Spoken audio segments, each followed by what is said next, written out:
You walk into a restaurant. The hostess smiles. She asks, "Table for one?" You nod. She hands you a menu, and before you read a single word, your eyes go straight to the right side. The prices. Not the food, not the chef, not the reviews, the numbers. Because money changes the way you eat long before it changes what you can afford. At one level of wealth, dinner is survival. At another, it's convenience. Eventually, it becomes experience. And at the highest levels, the menu doesn't even have prices.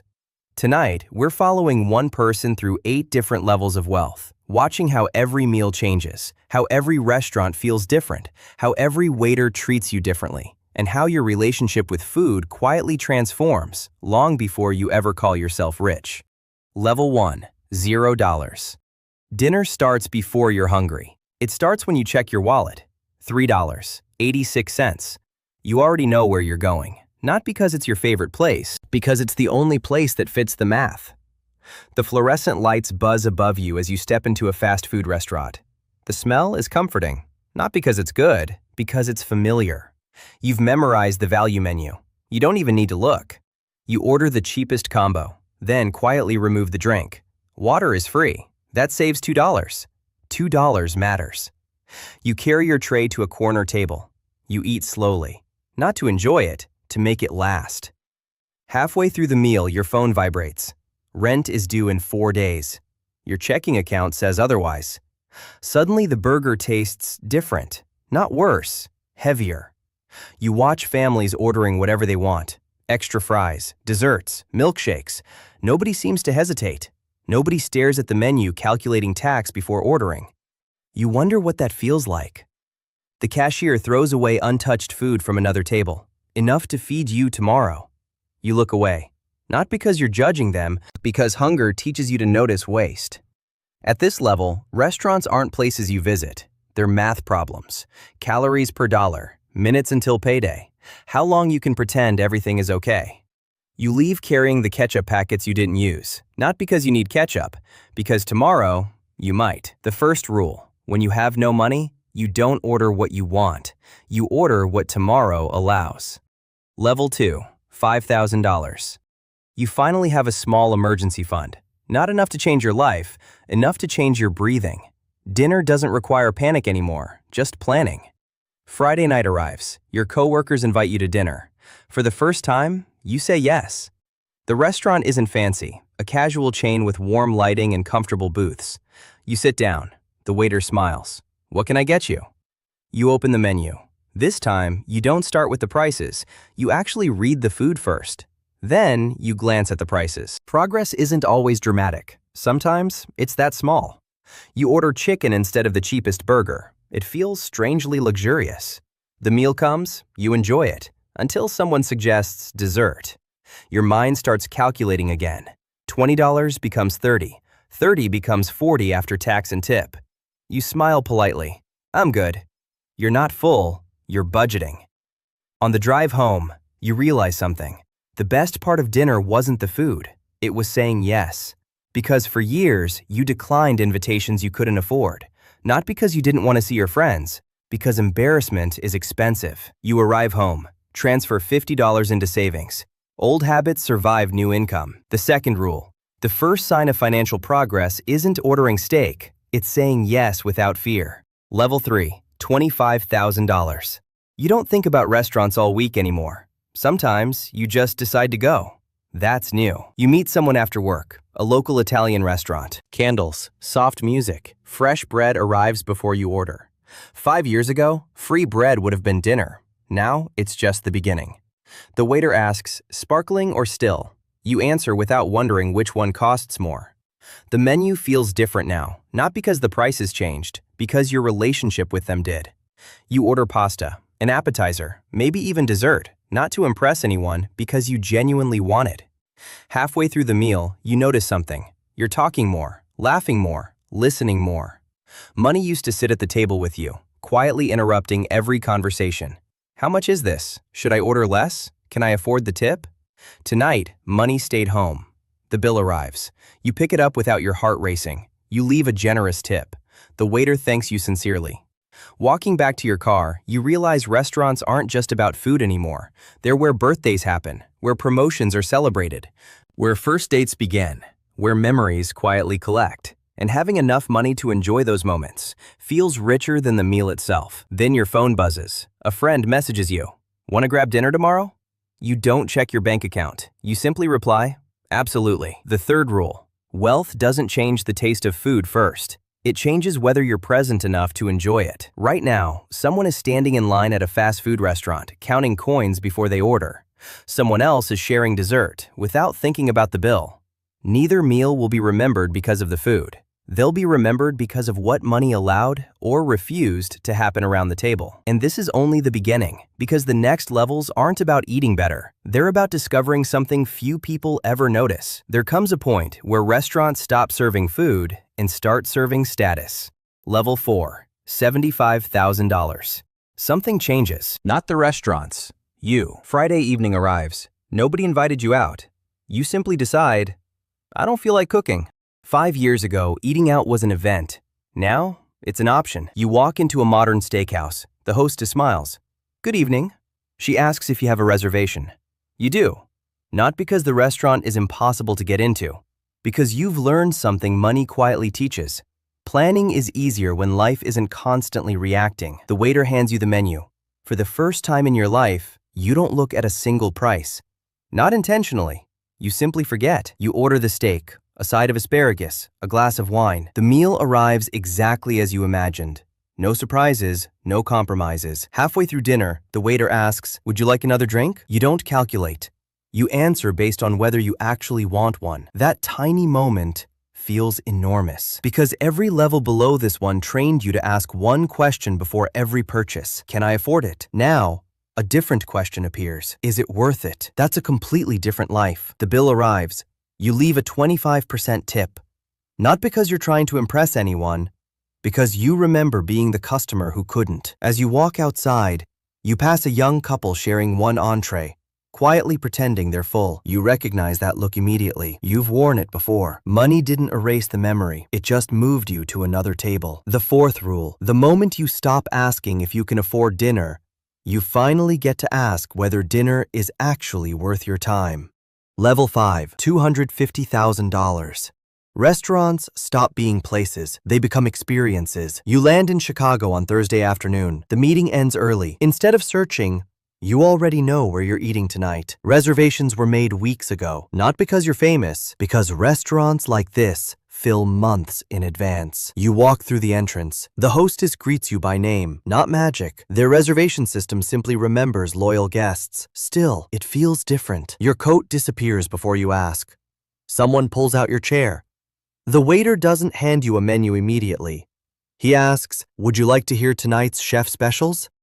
The conversation isn't rushed. Nobody is trying to flip the table. Time itself feels slower here. The chef sends out a small appetizer. Complimentary. Not because you're important, because hospitality becomes part of what you're paying for. Across the room, a businessman is closing $1 million deal. At another table, someone is celebrating 40 years of marriage. You begin noticing something. Restaurants at this level don't just sell food. They sell moments people never forget. Then the bill arrives, $300. You glance at it. Not because you're worried, because you're curious. The number doesn't change your evening. It simply records it. Walking back to your hotel, you realize something strange. The steak wasn't 3 times better than the one you had growing up. The room wasn't 3 times quieter. The dessert wasn't life-changing. What changed was everything around the food. The lighting, the service, the atmosphere, the feeling that nobody wanted to rush you. Luxury isn't always buying something better.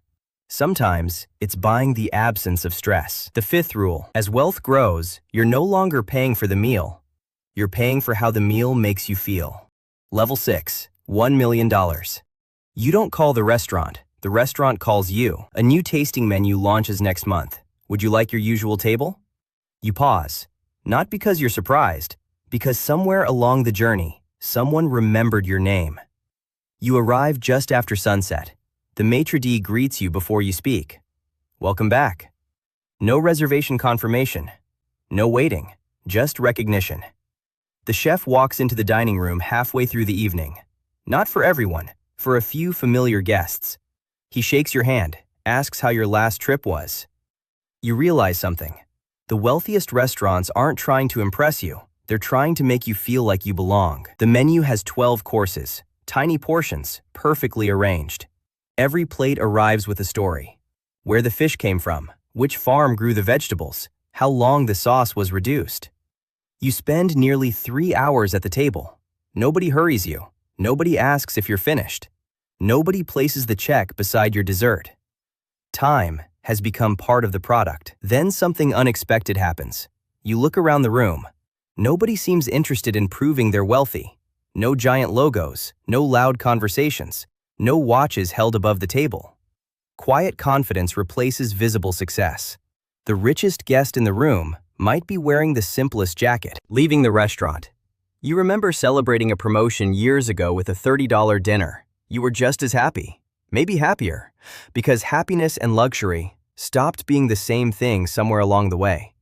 Money improved the experience. It didn't create the memory. The people did. The conversation did. The moment did. You understand now why truly wealthy people often return to the same restaurants. Not because they're searching for something new, because once you've experienced enough luxury, consistency becomes more valuable than excitement. The sixth rule, around $1 million. Restaurants stop trying to impress you and start trying to remember you. Somewhere tonight, someone is nervously checking the menu prices before their first date, wondering if they can afford dessert. Somewhere else, a regular guest walks into a dining room where the staff already knows their favorite table, their favorite wine, even their name. The difference isn't really the food. It's what money quietly changes around the table. Because the higher you climb, the less restaurants compete on taste, and the more they compete on something impossible to put on a menu: recognition. But even that is nothing compared to the final 2 levels. Because at $10 million, restaurants stop offering reservations. They start opening doors that most people never even know exist. Level 7, $10 million. You stop asking, "Where should we eat?" The question becomes, "Who's cooking tonight?" Reservations don't disappear. They become introductions. Your assistant receives an email. "A new chef's table has opened. Only 8 seats. Would you like one?" You never searched for it. The invitation found you. You arrive through a side entrance. Not because you're hiding, because restaurants like this value privacy more than publicity. The dining room has 12 guests, not 200. No music, no crowds, just conversation. The chef welcomes every table personally. He doesn't hand you a menu. He asks, "What are you in the mood for tonight?" That question didn't exist at any level below this one, because menus are designed for strangers. Customization is designed for relationships. Dinner begins. There are no prices, no decisions, no calculations. You simply trust the experience. Between courses, the chef sits beside your table for a few minutes. He explains why he flew a specific fish in from Japan, why one ingredient is harvested only 3 weeks every year, why another takes 48 hours to prepare. You notice something. Nobody here is taking pictures. Nobody is posting stories. Nobody is trying to prove they made it. Because the people who need everyone to know they're wealthy usually aren't the wealthiest people in the room. The evening ends. The manager walks you to the door. "Thank you. We'll see you again soon." Walking outside, you realize something unexpected. 10 years ago, luxury meant expensive. Now, luxury means impossible. Not impossible because of money, impossible because of access. Anyone can save for a $500 dinner. Very few people can buy a relationship built over years. The meal wasn't memorable because it cost more. It was memorable because it felt personal. The 7th rule, at 8 figures. The rarest thing you can buy isn't food, it's access. Level 8, $100 million. $100 million changes something strange. Restaurants stop feeling like destinations. They become extensions of your life. Tonight, you're not eating in the dining room. The restaurant closed an entire private salon for 12 guests. Not because you demanded it, because privacy became more valuable than publicity long ago. The chef designed tonight's menu 3 weeks earlier, around your preferences, around your guests, around a conversation no one else will ever hear. There are no menus, no prices, no wait for a table, no rush between courses. Dinner lasts nearly 5 hours. Nobody checks the time. Nobody checks the bill, because there isn't one. The invoice arrives quietly the next morning. The amount barely registers. Not because money has no value, because time has become infinitely more valuable than money. Halfway through the evening, someone asks the chef about opening another location. He smiles. "I'm happier making dinner for 12 people than serving 500. That sentence stays with you, because you realize wealth follows the same rule. The higher you climb, the less life becomes about having more. The more it becomes about choosing less. Fewer meetings, fewer interruptions, fewer crowds, fewer people, better conversations, better experiences, better time. You think back to the first restaurant, the value menu, the free water, the ketchup packets in your pocket, the feeling of hoping your card wouldn't decline. You remember every detail. Strangely, you don't remember the food. You remember the worry. Tonight, you don't remember the price either. You remember the laughter around the table. The waiter clears the final plates. The room grows quiet. You stand, thank everyone, walk toward the exit, and for just a second, you catch your reflection in the glass. You don't see someone who eats at exclusive restaurants. You see someone who no longer measures life one meal at a time. Final message. Somewhere tonight, someone is standing beneath a glowing menu, trying to decide whether adding fries is worth another $3. Somewhere else, a reservation is waiting under someone's name before they even arrive. The food may be different. The service may be different. The room may be different. But here's what almost everyone gets wrong. Wealth doesn't change your life because restaurants become more expensive. It changes your life because money slowly disappears from the conversation. At first, every meal begins with one question. Can I afford this? Eventually, that question becomes, is this worth my time? And one day, it disappears completely. Not because you've stopped respecting money, but because you've finally built enough of it that it stops interrupting your life. The greatest luxury was never the steak, or the wine, or the restaurant overlooking the city. The greatest luxury was sitting across from someone you care about, completely present, without calculating, without worrying, without checking your bank account before dessert arrives. Because the richest meal you'll ever have is the one where money never enters your mind. And that's the real journey, not from cheap restaurants to expensive ones, but from surviving to living. The final rule: every level of wealth changes what's on your plate. True wealth changes what's on your mind.